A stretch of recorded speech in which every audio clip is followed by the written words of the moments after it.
No ar, Minuto da Unicidade, com o pastor Tony de Souza.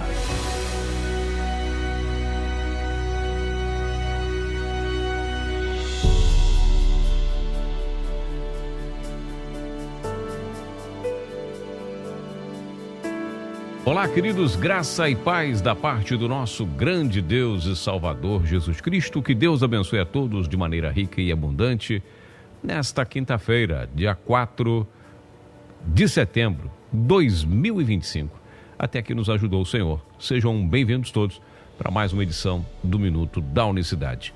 Você que me acompanha e que ainda não se inscreveu, não deixou o seu nome para participar da palestra que nós vamos ministrar no próximo sábado, às 7h30 da noite. Anote aí na sua agenda, invista tempo no conhecimento das verdades que libertam. A palestra é como defender a unicidade, a doutrina da unicidade. Parece uma pergunta até simples, quem é que não sabe, né? É só chegar e falar que Jesus é Deus, que o batismo é em nome de Jesus. Não é somente isso.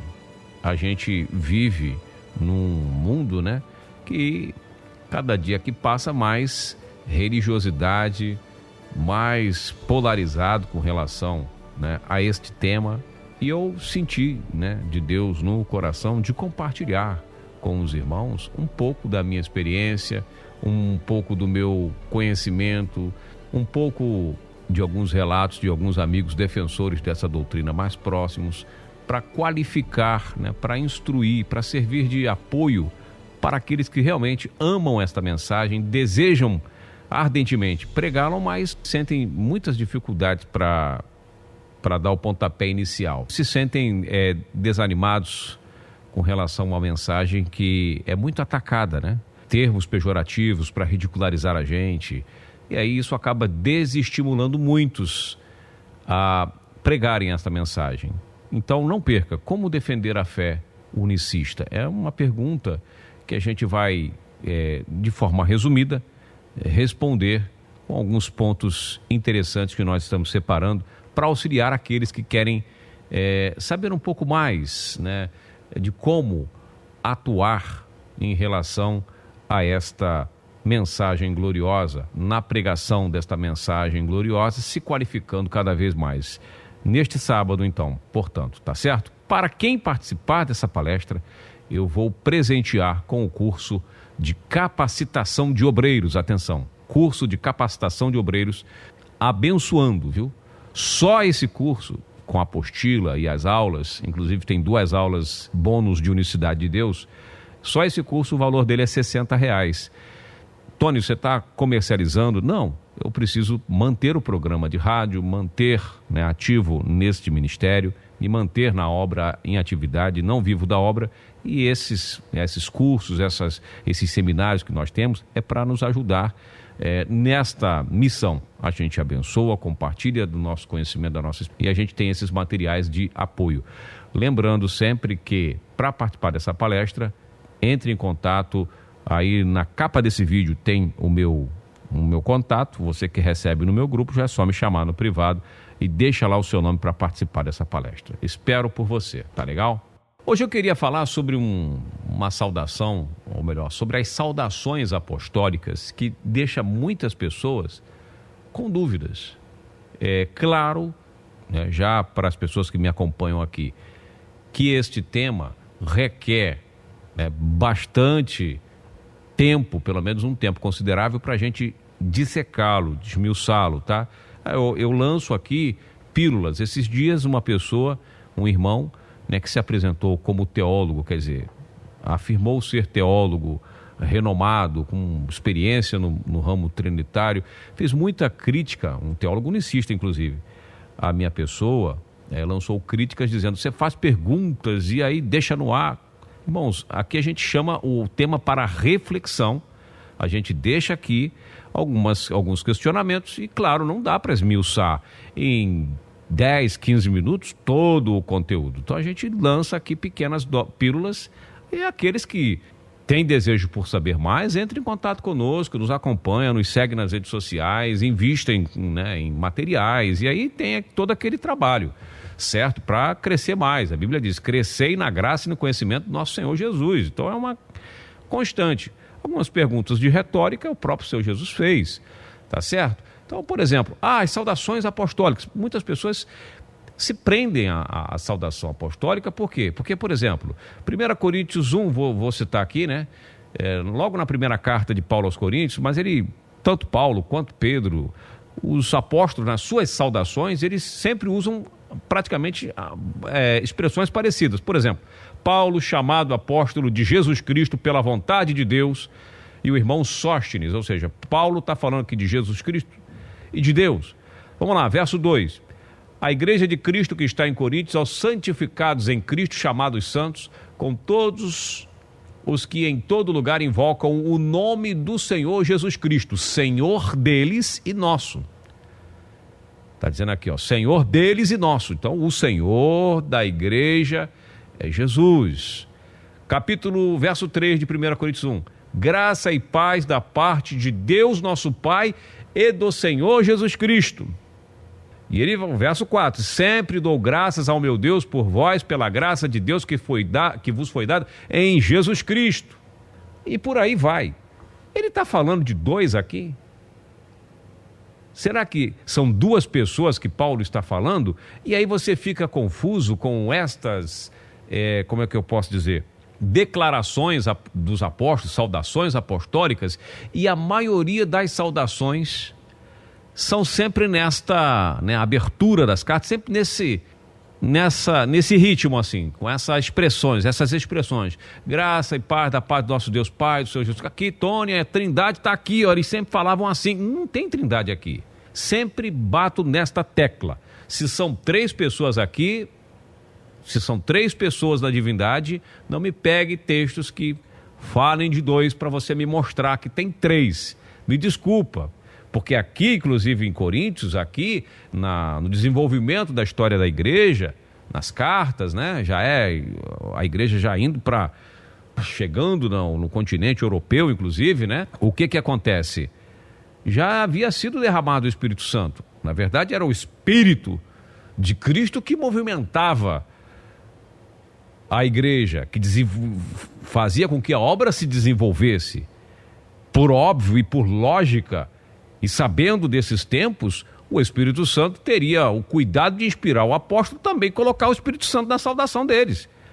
Ora, esses dias estava falando de uma expressão que é usada no meio trinitariano da bênção apostólica, que Paulo só usa essa expressão lá em 1 Coríntios 13, lá no finalzinho, né? Graça, que o amor de Deus Pai, as 12 consolações do Espírito Santo.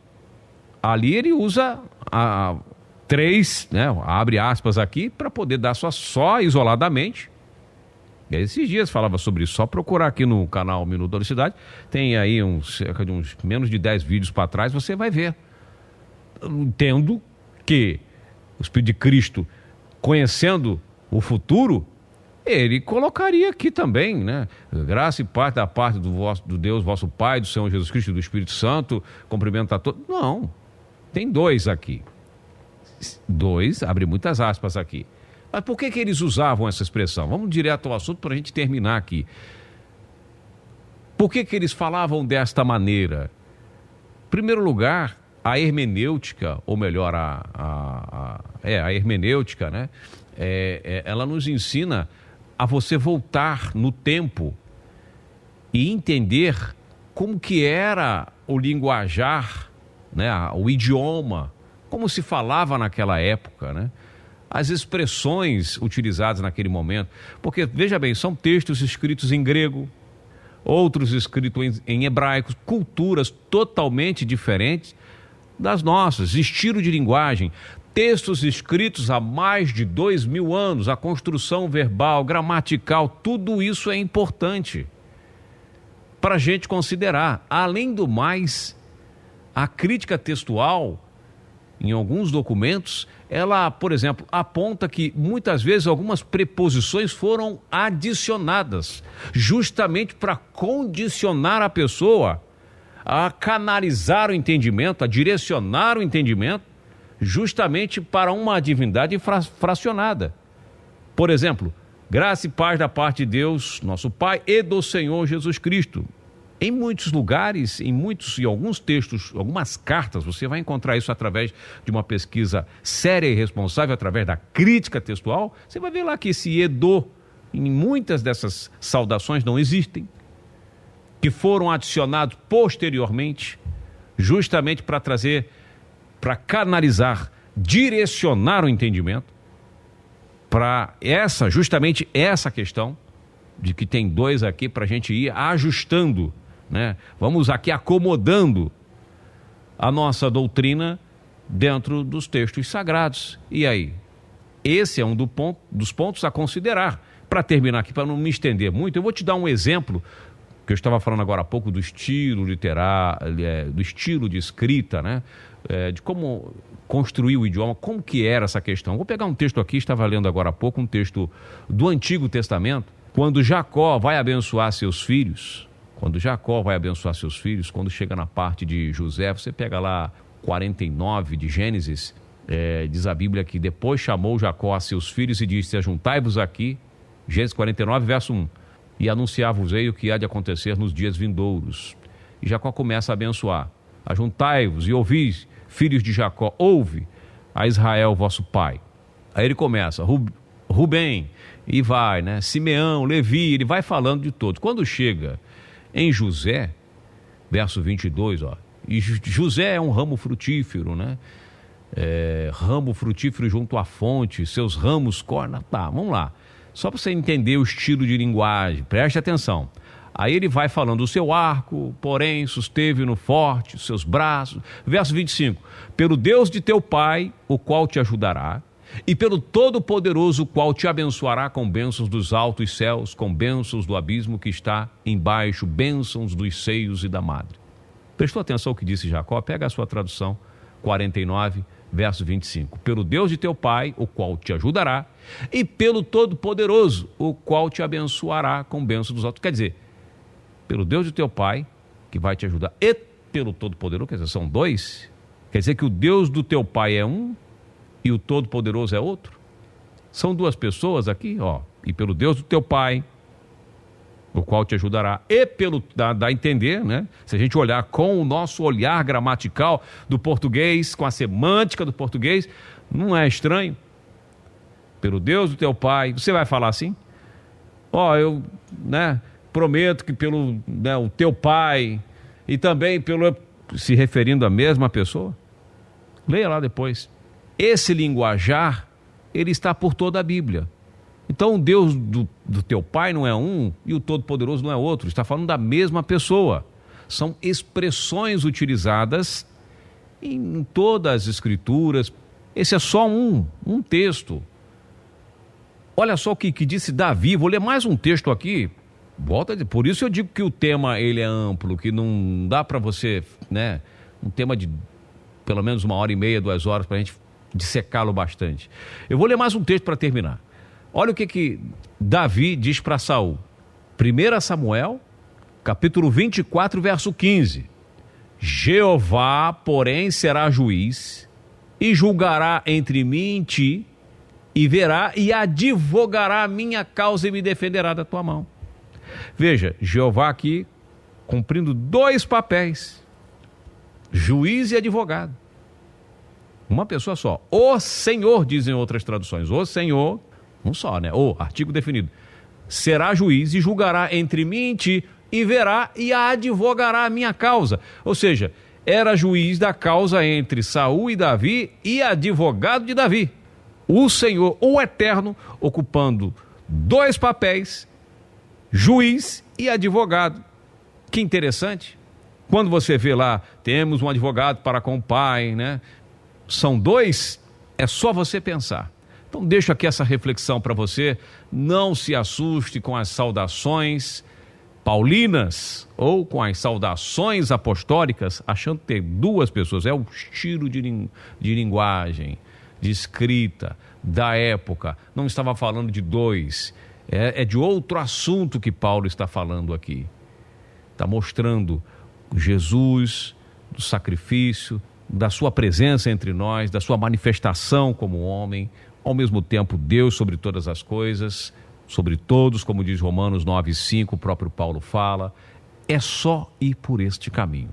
Mas é por isso que temos aqui o Minuto da Unicidade, que sempre tem esse objetivo de trazer luz e esclarecimento para você com relação a esta mensagem. É claro que muita coisa ficamos sem poder abordar, por questões mesmo do tempo, mas a gente deixa esse assunto para que você continue na sua caminhada, no seu crescimento com relação à mensagem do único Deus verdadeiro, que se chama Jesus Cristo. Que Deus abençoe a todos de maneira rica e abundante. E não esqueça de sábado participar da nossa palestra, de incentivar o nosso trabalho, de apoiar este ministério para que a gente continue em plena atividade e este trabalho fique sempre à disposição de todo aquele que professa a fé no único Deus verdadeiro. Graça e paz. Minuto da Unicidade.